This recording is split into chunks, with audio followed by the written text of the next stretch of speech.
All right, welcome back to SouFLoTV again, everybody. It is your host with the most. Shout out to the people who tune into the channel on a regular basis. Those of you who know that I recently had a second round of eye surgery and I'm healing from the eye surgery, so you can't see me in front of the camera yet. But in short order, I will be back in front of the camera soon. Everything is healing up nicely, and I give thanks. With that said, we put out a video yesterday that's labeled From Brilliant Youth to Cop Killer. And that video, I think YouTube synced the video on the algorithms because a lot of people didn't see it, weren't notified to see it. However, I implore you to actually listen to the video. All right. Corporal Oliver Mullings, rest in peace to him, and my condolences to his family. This video is about the young man that actually took Corporal Mullings' life and what ended up happening to him, as well as his background and surroundings and his growing up. It gives you a broader insight, not making excuses for wrongdoings, but it gives you a broader insight. All right, this video today now is about what happened to Jardine Grant and Tiyana Ewart, two young ladies. First of all, let me say, the fly-by-night people who actually come every once in a while to this channel, if you've been to many other channels before and you surf the internet quite often and you've seen somebody else talk about this, it's okay to not mention it here. All right, I don't work on other people's time, and I also do not do breaking news. I wait for more information to come out, or I go digging for more information to bring to the front, right? Okay, so let's start off with Jerdene, because I was in Jamaica when Jerdene's situation happened. A relative of Jardine Grant, the 26-year-old woman who was stabbed to death during an alleged altercation with another woman in Spalding, Clarendon, on Friday, says that the public's view of her cousin's death is hurting the grieving family. So I believe we were on our way out of Jamaica when we heard this one, and my wife said to me, "Babe, that's Spalding's. We just come from over there. That's Clarendon." And it was, right? And a lot of people were saying, "Oh, she got fight over man. Idiot girl got fight over man and lose her life." Like that. Well, there was more to the story. And here is the more to the story. Reports from the Spalding police are that at 2:15 p.m., Grant, or Jardine Grant, who was armed with a knife, she pounced upon another woman as she was walking along the roadway. A tussle ensued, and Jardine Grant was subsequently stabbed in the upper body. So Jardine Grant is the one that pounced upon the woman, and Jardine Grant is the one that ended up getting stabbed up. And she's the one that brought the knife to the fight. What does that tell you? It sounds like she got overpowered by the other person who took away her knife from her and stabbed her to death with her own knife. Let's go further into the details. So the police were alerted, and upon arrival, Grant was transported to the hospital where she was pronounced dead. Kenya Grant, who is a relative of hers, told the Gleaner in an interview that the family's grief is compounded by the fact that Jardine's daughter is celebrating her 7th birthday today, and her mom just died yesterday. Boy, I can learn so much in commentary to this. You have a 7-year-old daughter, and you out here fighting with knife, confronting people with knife. What did you think the outcome of that was going to be? You have a 7-year-old daughter. Were you not thinking about your child? So you're just like a stab up a girl, so? You would have ended up in prison anyways. And then what happened to your 7-year-old daughter? So obviously Jardine was just not right in the head and not thinking properly.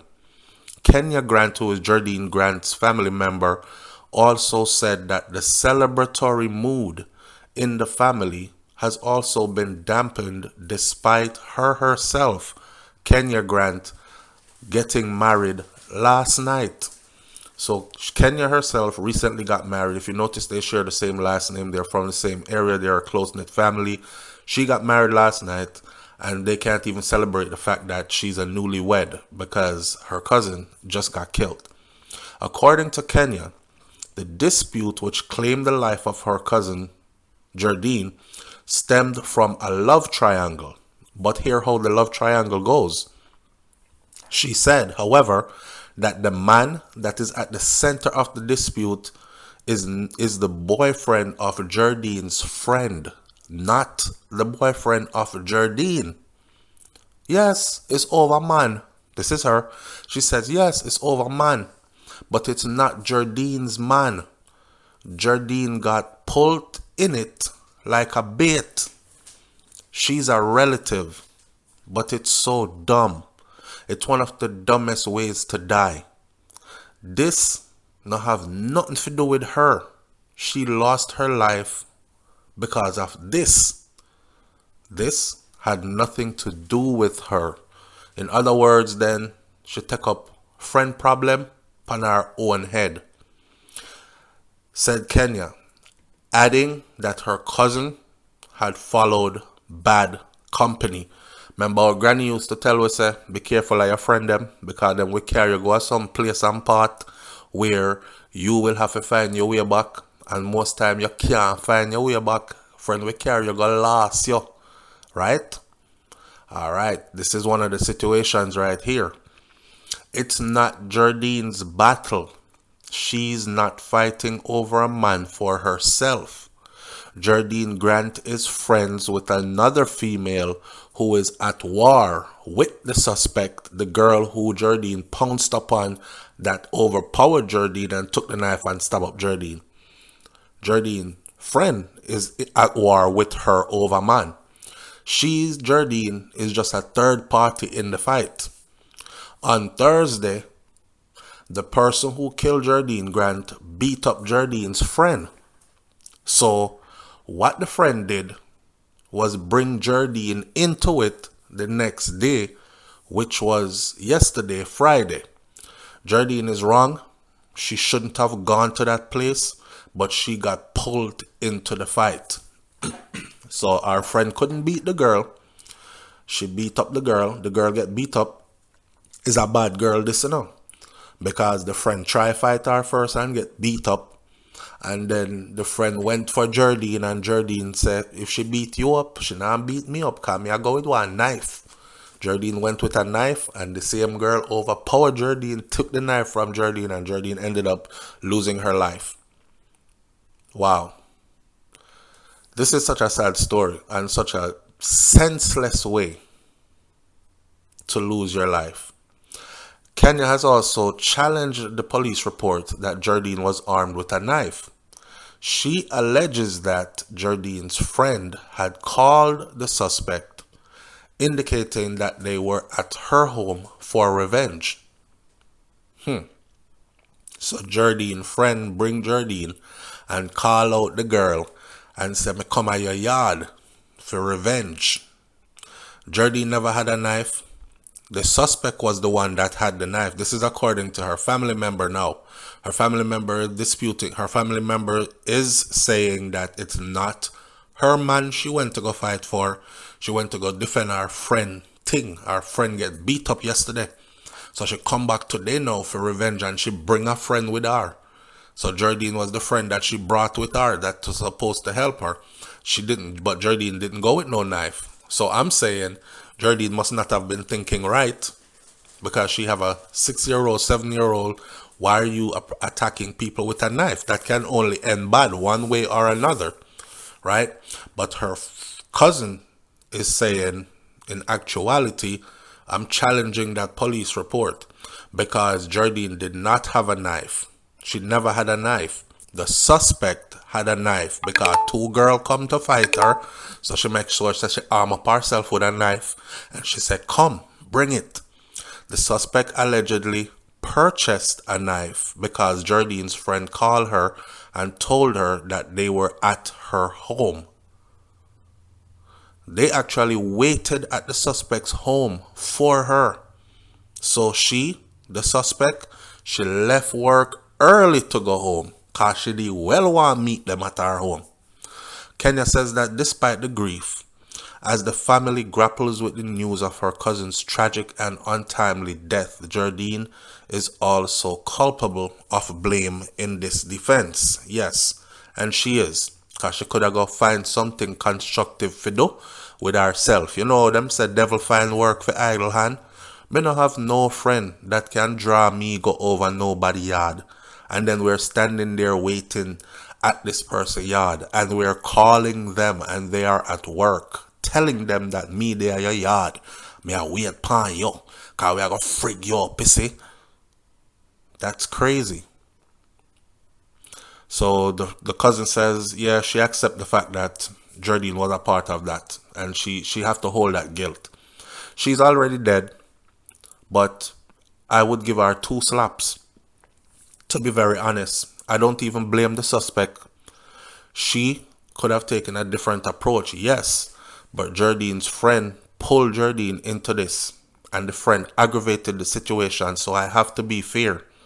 She pulled Jerdene into her battles that she lost the day before. And then she ran and left Jerdene to death. And Jerdene gets stabbed up. Further claiming that her cousin was attacked by more than one woman. So again, that's another thing she is disputing in the police report. She say it wasn't no one-on-one fight because when they called the girl and tell her we're at your yard waiting for you, the girl purchased a knife to bring to the fight. And not only that, she brought backup with her as well. So it wasn't just one person that was beating on Jerdene when she was attacked. Well, Kenya said that, and the friend that brought her there run left her when the fight get hot. She probably ran when she saw Jerdene get stabbed. Kenya said that Jerdene had plans to bask in the usual Christmas Eve festivities, having already purchased outfits for herself and for her little daughter, and had done extra shopping for her daughter's birthday. Well, none of that was to be. She lost her life senselessly. Mr. Matthews says that she really dumb for true. That is what happened to her when now stop fight over a man. Any woman who have to fight over a man, the man now value you. Maud Cooper says, too much ignorance, man. More of us need to take care of our character. Then our reputation will take care of itself. Insight for Insight says, so it was actually worse than fighting over a man. Now, a little girl is left motherless over foolishness. Sometimes it's best to just walk alone, If you must have friends, make sure that they are few and that they are sensible. I couldn't give a better excuse not an excuse, but a better ad. And like I said, on the Tiana Ewart's part of the story, I was on the road traveling, right? We were heading out of Jamaica at the time and this news broke. So this was coming up to us celebrating bringing in the new year. All right. Best brought by Jamaica Loop News. And it says that a lone gunman had left a young child motherless after he shot and killed a woman in Seaforth, St. Thomas, 2 days before the first day of the new year. This was 30-year-old Tiyana Ewart, popularly known to those who knew her as Tuki. Tuki was a bartender at Seaforth in the parish, and she was gunned down on Thursday night after leaving her. Thursday night she was gunned down, leaving her family and friends in mourning for 2023. Reports are that about 6:45 p.m. Tuki had left work and she was approached by a lone armed man. They began to tussle. They were, in other words, I've seen a lot of people say, at least you fight for your life, yeah, my girl. So I guess she was fighting. The report says that they tussled, and during the tussle, she was shot. Family members alerted the police, and the injured woman was assisted to the hospital where she was pronounced dead. Ewart's death has left her family, her friends, and others who knew her in a state of shock and disbelief. No, Tuki. Hope them catch the germs who left your baby motherless, said one woman on Instagram. Another person said, "Oh, Tuki, you never deserved this," another woman wrote, while using a number of heartbreaking emojis. One male Instagrammer commented and says, "Tuki, Jano, them leave your child motherless for the new year, star." Another one says, "This one rock seafood. Tuki, I'm sorry for hear. Condolences to your baby and to your family." So what we gather from this is that she was a mother, right? And now that child is motherless. What we gather from this also is that she was hardworking and she was pounced upon after she finished work. Somebody was watching her, somebody was lay waiting her. There's a story going on out there. Running with the streets said, SouFLoTV never said this is factual. I said the streets said she had recently finished a relationship, ended a relationship with an individual that is known to be quite volatile. And people are saying, him do it. And if it's not him do it, him hire somebody to do it. But we sure say him do it and it soon catch up to him. I don't know how true that is. I'm just going off of what all the other comments are saying. Veronica Shaw says, "Fly away home and condolences to your family." She also said, "Jamaica on a world stage is an embarrassment for those who live in the diaspora. Many remember how people used to live good with each other. But since the 1950s and 60s, when the best of Jamaica's young people left the island for a brighter future abroad, the island has never been the same. Those who were left behind have done a poor job of maintaining family values, and now we have children answering back to parents and even murdering them. Father God, the current government is useless and is doing nothing to make a change to prevent the rise in crime, filling their pockets from the wealth of Jamaica." Well, every time somebody dies or is murdered or these kind of conditions happen, it's easy to get emotional and say a bunch of things, right? But if you dissect what this person just said, the person basically is blaming the brain draining from the 50s and 60s when a lot of us weren't even born. I for sure was not born around 50s and 60s. I wasn't around then. And she's saying that the best of Jamaica's brightest minds left the island for a brighter future abroad. And the island has never been the same since.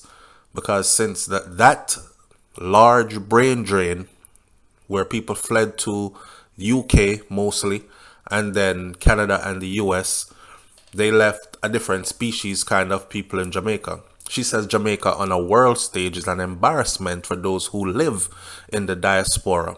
And I want to just point out to everybody that irregardless of all the sadness that's going on, there are great things happening in Jamaica with great people who are spearheading and who are staying and doing the work. They didn't run, they didn't move away. They're there and they're building. And I'll tell you what too, Jamaica has two sides to it, or even three. If you are well off or can afford a decent life in Jamaica, all these headlines that seem so shocking, you will be far removed from them. As a matter of fact, when I'm in Jamaica, I keep asking myself, I don't see it. I see it when I'm outside of Jamaica and I'm reading these news articles and things happening. But when I'm there, I don't see it. But hear what? Me not want to see it either. I don't want to be there to witness anything. Tragedy is tragedy regardless. So, people have a lot to say. But let's not drag the whole Jamaica down. Let's not throw the baby out with the bathwater. But I understand the reasoning behind this. And we have had that discussion before. And we have said that when the brighter minds leave the island, because they're still brain draining Jamaica.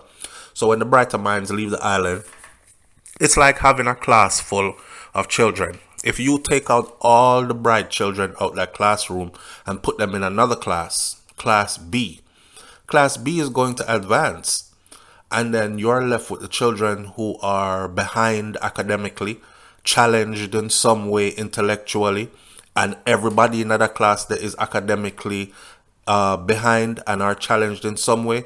You're going to have great difficulties in that classroom. This is where the students are going to start to fight each other out of frustration. Some of them don't have no coping skills.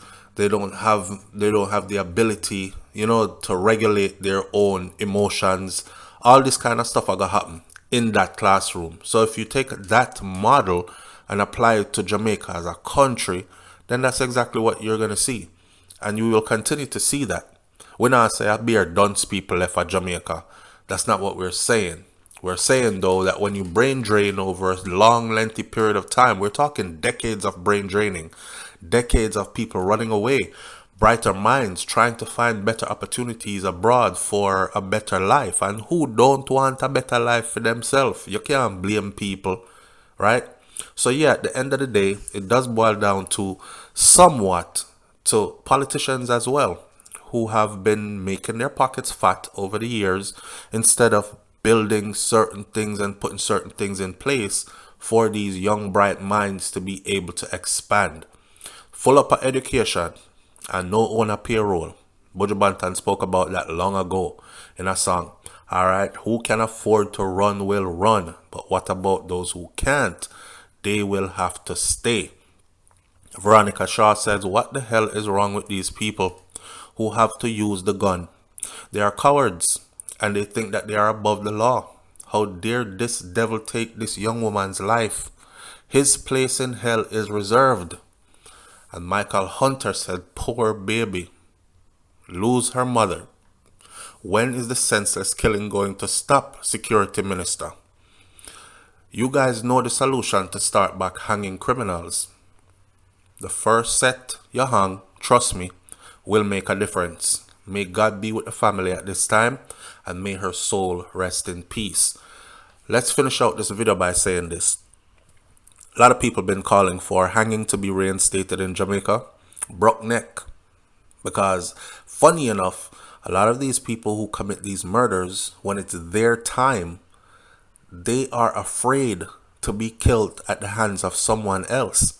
So maybe if hanging was reinstated, then for sure it would be a deterrent, because prison time is not deterring anybody.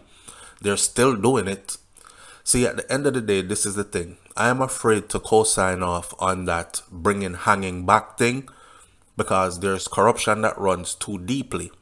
And what if them scapegoat Miss Matty's son, because Miss Matty never have money to get Peter Champagne and Big Lawyer to defend our poor son, when it's Corporal Brown that actually did the murder.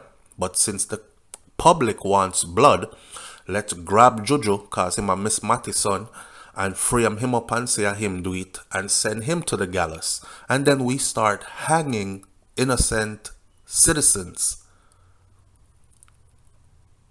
until we are able to fix the corruption from the top all the way down to the root, or from the root all the way up to the top. Then I'm not going to be going for the hanging stuff either. There's a lot of things that need to be put in place in Jamaica to make sure that things can run better.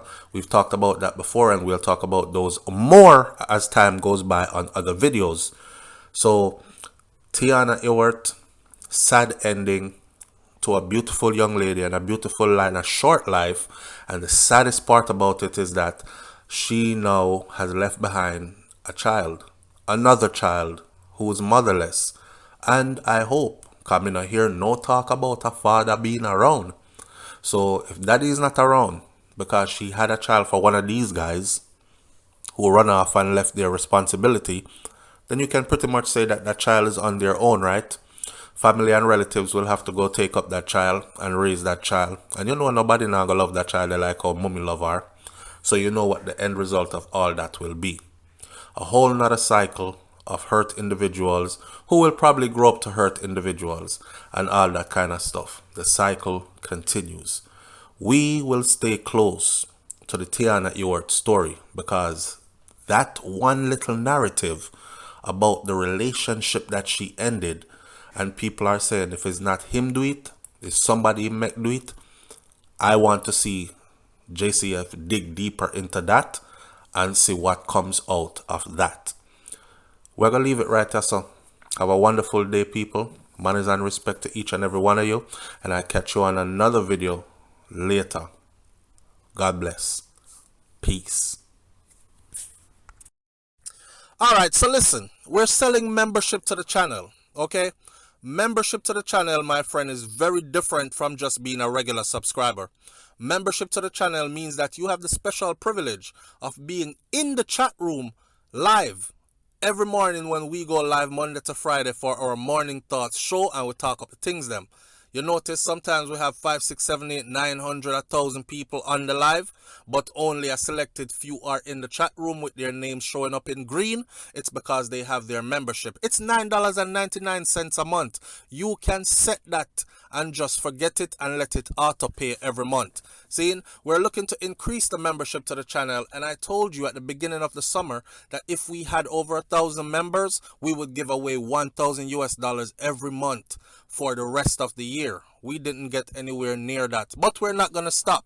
Still consider getting your membership. For those of you who don't know how to get your membership, look next to the subscribe button. You will see a button that says join. Click the join button and then follow the instructions all the way through. Thanks to the people who have their membership. I love and appreciate you to the fullest, because that's a different level of support. And for those who are about to get their membership, I appreciate you greatly. Thanks in advance. Get your membership now.